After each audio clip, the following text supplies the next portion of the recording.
The casts are getting better. It's not perfect, but I'm doing a little bit better.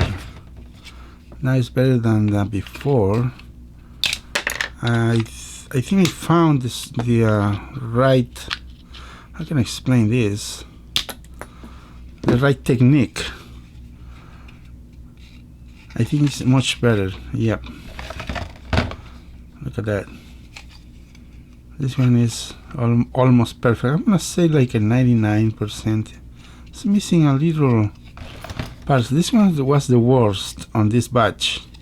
I'm just trying to mix the colors and see if I can get the perfect color.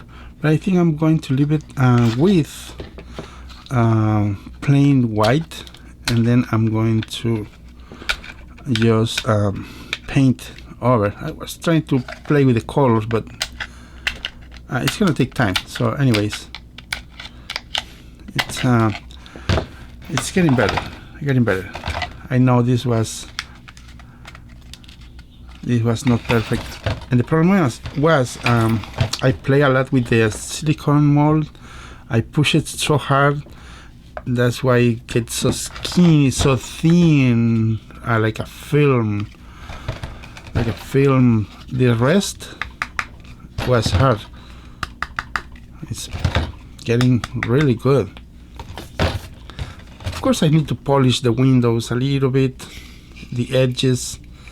Other than that, it's almost perfect. So I found the technique. I need to make some holes for the silicone to breathe. Now the problem with the other was I did not have the vacuum chamber, pump vacuum chamber, yes, and always came with the bubbles. Now they are bubble free and they are really smooth finish, as it should. Looking good.